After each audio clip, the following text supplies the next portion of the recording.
Hi everyone, ನಾನು ನಿಮ್ಮ ಕನ್ನಡ ಕೋರಿ ಪ್ರೇಮ. ನನ್ನ ಯೂಟ್ಯೂಬ್ ಚಾನಲ್ಗೆ ನಿಮ್ಮೆಲ್ಲರಿಗೂ ಪ್ರೀತಿಯ ಸ್ವಾಗತ. ವೀಕ್ಷಕರೇ, ನಾನಿವತ್ತು ಮಸಾಲ ವಡೆ ಮಾಡ್ತಾಯಿದ್ದೀನಿ. ಕಡಲೆಬೇಳೆ ವಡೆ. ವಡೆ, ಬೋಂಡ, ಬಜ್ಜಿ ಅಂದರೆ ಎಲ್ಲರೂ ಫೇವರೆಟ್.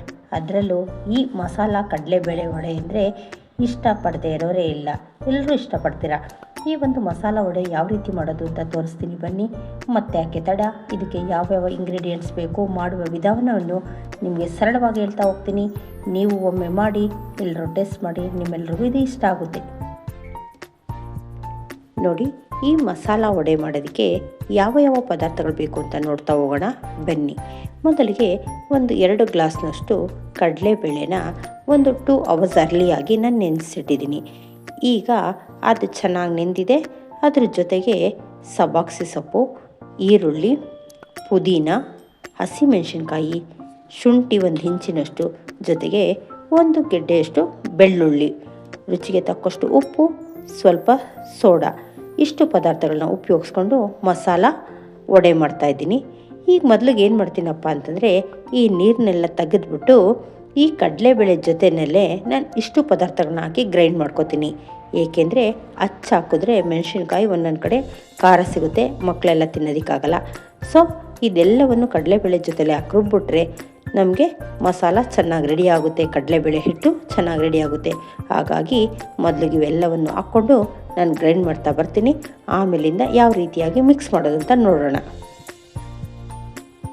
ನೋಡಿ, ನಾನು ತೊಗೊಂಡಿರೋಂಥ ಕಡಲೆಬೇಳೆನ ನೀಟಾಗಿ ರುಬ್ಕೊಂಡು ಬಂದಿದ್ದೀನಿ.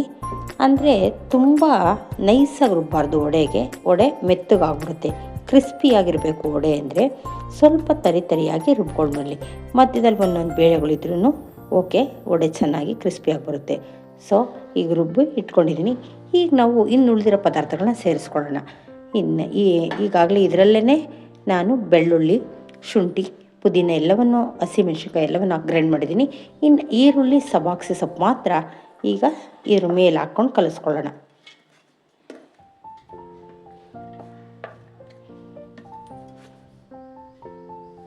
ನೋಡಿ, ಸೊಪ್ಪೆಲ್ಲ ಸೇರಿಸಿದ್ದೀನಿ, ಈರುಳ್ಳಿ ಎಲ್ಲ.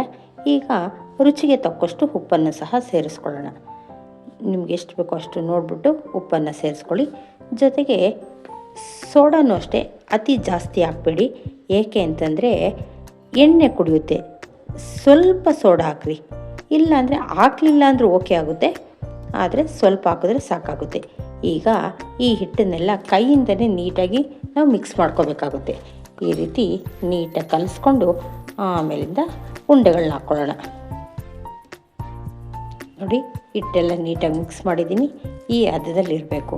ಈಗ ನಿಮಗೆ ವಡೆ ಯಾವ ಸೈಜಲ್ಲಿ ಬೇಕೋ ಆ ಸೈಜಲ್ಲಿ ಉಂಡೆಗಳನ್ನ ಹಾಕ್ತಾ ಹೋಗೋಣ. ನೋಡಿ, ಈ ಥರ ಮೊದಲೇ ಉಂಡೆಗಳನ್ನೆಲ್ಲ ರೆಡಿ ಮಾಡಿ ಇಟ್ಕೊಂಬಿಟ್ರೆ ಬೇಗ ಬೇಗ ನಾವು ಎಣ್ಣೆ ಒಳಗಡೆ ಹಾಕ್ಕೊಳ್ತಾ ಹೋಗ್ಬೋದು, ಕರಿಬೋದು. ಈ ರೀತಿ ಉಂಡೆಗಳನ್ನ ನಿಮಗೆ ವಡೆ ಯಾವ ಸೈಜಲ್ಲಿ ಬೇಕೋ ಆ ಸೈಜಲ್ಲಿ ಹಾಕ್ಕೊಳ್ಳಿ.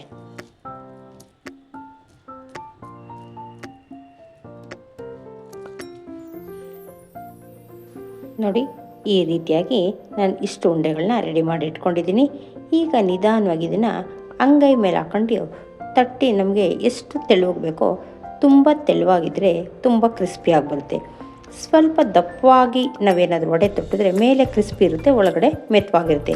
ನಿಮ್ಮ ಟೇಸ್ಟು ಕ್ರಿಸ್ಪಿ ಬೇಕು ಅಂದರೆ ತುಂಬ ತೆಳ್ಳಗೆ ತೊಟ್ಬಿಟ್ಟು ಹಾಕಿ, ಇಲ್ಲ ಮೇಲೆ ಮಾತ್ರ ಕ್ರಿಸ್ಪಿ ಇದ್ದು ಒಳಗಡೆ ಮೆತ್ತವಾಗಿರಲಿ ಅಂದರೆ ಸ್ವಲ್ಪ ವಡೆಗಳನ್ನ ದಪ್ಪನಾಗಿ ತೊಟ್ಟಾಕಿ. ಯಾವ ರೀತಿ ಮಾಡಿದ್ರೂ ಮಸಾಲ ವಡೆ ಸೂಪರ್ ಟೇಸ್ಟು. ಹಾಗಾಗಿ ನಿಮ್ಮ ರುಚಿಗೆ ತಕ್ಕಂತೆ ತಟ್ಬಿಟ್ಟು ಹಾಕೋಣ. ನೋಡಿ, ನಾನು ಸ್ಟವ್ ಹಚ್ಚಿ ಎಣ್ಣೆ ಬಿಸಿಗಿಟ್ಟಿದ್ದೆ. ಎಣ್ಣೆ ಬಿಸಿಯಾಗಿದೆ. ಈಗ ಒಂದೊಂದೇ ವಡೆಗಳನ್ನ ನೋಡಿ ಈ ರೀತಿ ಸ್ವಲ್ಪ ಒಂದು ಬೌಲಲ್ಲಿ ನೀರು ಇಟ್ಕೊಂಡು ಕೈನ ಸ್ವಲ್ಪ ವೆಟ್ ಮಾಡ್ಕೊಳ್ಳಿ. ವೆಟ್ ಮಾಡಿಕೊಂಡು ಈ ರೀತಿ ತಟ್ಕೊಳ್ಳಿ. ತಟ್ಟಿ ನಿಧಾನವಾಗಿ ಎಣ್ಣೆ ಒಳಗಡೆಗೆ ಹಾಕಿ. ಆ ರೀತಿ ನೋಡಿ, ಹಿಂಗೆ ಒಂದೊಂದೇ ಈ ಥರ ಪ್ರೆಸ್ ಮಾಡಿಬಿಟ್ಟು ಈ ರೀತಿ ಎಣ್ಣೆ ಒಳಗಡೆ ಹಾಕೋದು. ನೋಡ್ತಾ ಇದ್ದೀರಲ್ಲ ವೀಕ್ಷಕರೇ, ಈ ರೀತಿ ಮಾಡೋದು. ಹಿಂಗೆ ಮಾಡಿ ಈ ಕೈಗೆ ಅದನ್ನು ತಗೊಳ್ಳಿ, ಎಣ್ಣೆ ಬಾಣಲಿ ಒಳಗಡೆ ಸೇರಿಸಿ. ನಿಮ್ಮ ಬಾಣಲಿ ಎಷ್ಟು ಹಿಡಿಯುತ್ತೋ ಅಷ್ಟನ್ನು ನಿಧಾನವಾಗಿ ತೊಟ್ಕೊಂಡು ನೀಟಾಗಿ ಹಾಕ್ತಾ ಬರೋಣ.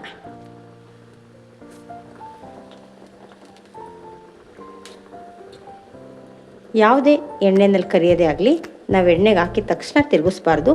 ಸ್ವಲ್ಪ ಒಂದು ಸೈಡ್ ಅದು ಬೇಯೋವರೆಗೂ ಬಿಡೋಣ. ಬೆಂದ ಮೇಲೆ ನಾವು ಮತ್ತೆ ತಿರುಗಿಸೋಣ. ಅಲ್ಲಿನವರೆಗೂ ಇದು ಬೇಯಲಿ. ನಾನು ಹೇಳಿದ್ನಲ್ಲ, ಇದು ಗಾಣದ ಎಣ್ಣೆ, ಹಾಗಾಗಿ ಇದು ಉಪ್ಪು ಬರ್ತಾ ಇರುತ್ತೆ. ಇದರಲ್ಲಿ ಕರಿಯೋದು ಸ್ವಲ್ಪ ಡಿಫಿಕಲ್ಟು, ಆದ್ರೂ ಆರೋಗ್ಯಕ್ಕೆ ಒಳ್ಳೇದು ಅಂದ್ಬಿಟ್ಟು ನಾನು ಕರಿಯೋದಕ್ಕೂ ಇದೇ ಯೂಸ್ ಮಾಡ್ತೀನಿ.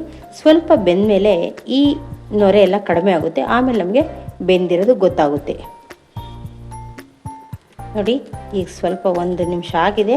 ಈಗ ನಾವು ಇದನ್ನು ತಿರುವಾಕ್ಬೋದು. ಏಕೆಂದರೆ ಈಗ ತಿರುವಾಕಿದ್ರೆ ಅದೇನು ಕಟ್ಟಾಗಲ್ಲ. ಹಾಕಿದ ತಕ್ಷಣ ತಿರುವಾಕಿದ್ರೆ ಕಟ್ಟಾಗುತ್ತೆ. ಈಗ ತಿರುವಾಗ್ತಾ ಇನ್ನೊಂದು ಸೈಡು ನಾವು ಬೇಯಿಸ್ಕೊಳ್ಳೋಣ. ಮೊದಲು ನೀವು ವಡೆ ಹಾಕಿದಾಗ ಸ್ವಲ್ಪ ಫ್ಲೇಮ್ ಸಿಮ್ಮಲ್ಲೇ ಇರಲಿ. ಸ್ವಲ್ಪ 2 ನಿಮಿಷ ಆದಮೇಲೆ ಫ್ಲೇಮ್ ಸ್ವಲ್ಪ ದೊಡ್ಡದು ಮಾಡಿ, ಆಗ ಬೇಗ ಬೇಯುತ್ತೆ, ಕ್ರಿಸ್ಪಿಯಾಗೂ ಇರುತ್ತೆ. ನೋಡಿ, ಬೇಯಬೇಕಾದ್ರೆ ಮಧ್ಯದಲ್ಲಿ ಒಂದೊಂದ್ಸರಿ ಈ ರೀತಿ ಟರ್ನ್ ಮಾಡ್ತಾಯಿರಿ. ಆವಾಗ 2 ಬದಿನಲ್ಲೂ ಸೇಮ್ ಒಂದೇ ಥರ ಬೇಯುತ್ತೆ. ನೋಡಿ, ಈಗ 2 ಕಡೆ ನೀಟಾಗಿ ಬೆಂದಿದೆ. ಈಗ ನಾವು ತಕ್ಕೊಳ್ಳೋಣ. ಈ ರೀತಿಯಾಗಿ ಎಣ್ಣೆಯನ್ನೆಲ್ಲ ಸೋರಿಸಿ ನೀಟಾಗಿ ತೆಗೆಯೋಣ.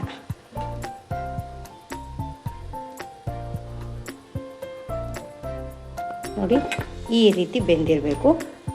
ಬ್ರೌನ್ ಕಲರ್ ಬಂದರೆ 2 ಕಡೆ ನೀಟಾಗಿ ಬೆಂದಿರುತ್ತೆ, ಜೊತೆಗೆ ಕ್ರಿಸ್ಪಿಯಾಗೂ ಇರುತ್ತೆ. ನೋಡ್ತಾ ಇದ್ದೀರಲ್ಲ, ಈ ಕನ್ಸಿಸ್ಟೆನ್ಸಿಲಿ ಬೇಯಬೇಕು. ಸೌಂಡು ನೋಡಿರಿ, ಕ್ರಿಸ್ಪಿಯಾಗಿ ಸೌಂಡ್ ಬರ್ತಾ ಇದೆ. ಈಗ ಅದೇ ಥರ ಮತ್ತೊಮ್ಮೆ ಸೇರಿಸ್ಕೊಳ್ಳೋಣ. ಮತ್ತು ಅಷ್ಟೇ, ಕೈಯನ್ನು ಸ್ವಲ್ಪ ವೆಟ್ ಮಾಡ್ಕೊಳ್ಳಿ. ತಗೊಂಡಿರೋಂಥ ಉಂಡೆಗಳನ್ನ ಅಂಗೈಯಲ್ಲಿ ತಟ್ಟೋದು, ಹಾಕೋದು. ಸ್ವಲ್ಪ ಎಣ್ಣೆಗೆ ಹಾಕುವಾಗ ನಿಧಾನವಾಗಿ ಹಾಕಿ.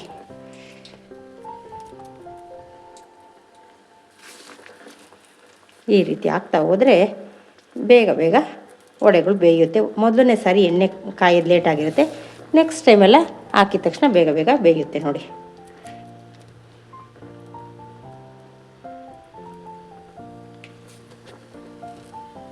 ನೋಡಿ, ಒಮ್ಮೆ ಎಣ್ಣೆ ಬಿಸಿಯಾಗಿದ್ದರೆ ಈ ರೀತಿ ಬೇಗ ಬೇಗ ಬೇಯುತ್ತೆ. ಇನ್ನೊಂದು ನಿಮಿಷ ತಿರುವಾಕ್ಬಿಟ್ಟು ಇದನ್ನು ತೆಗಿಯೋಣ. ಆಲ್ಮೋಸ್ಟ್ ಬೆಂದಿದೆ. ಇನ್ನೊಂದು ನಿಮಿಷ ಬಿಟ್ಟು ಇದನ್ನು ತೆಗಿಬೋದು. ನೋಡಿ, ಈಗ ಇದು ಕೂಡ ಚೆನ್ನಾಗಿ ಬೆಂದಿದೆ. ಈಗ ತಗೊಳ್ಳೋಣ. ನೀಟಾಗಿ ಎಣ್ಣೆಯನ್ನೆಲ್ಲ ಸೋರಿಸ್ಬಿಟ್ಟು ಎತ್ಕೊಳ್ಳೋಣ.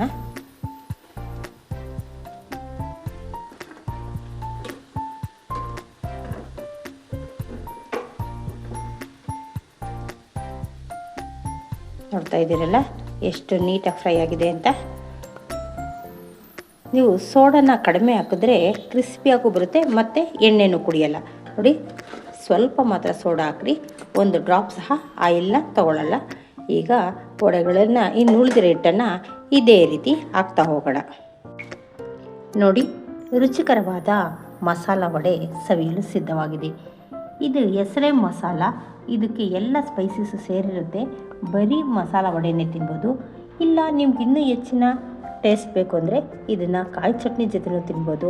ನಿಮ್ಮೆಲ್ಲರಿಗೂ ಈ ರೆಸಿಪಿ ಇಷ್ಟ ಆಗಿದೆ ಅಂತ ಭಾವಿಸಿದ್ದೀನಿ. ಎಲ್ಲರಿಗೂ ಇಷ್ಟ ಆಗಿದರೆ ಲೈಕ್ ಮಾಡಿ, ಶೇರ್ ಮಾಡಿ, ಸಬ್ಸ್ಕ್ರೈಬ್ ಮಾಡೋದನ್ನ ಮರಿಬೇಡಿ. Thank you.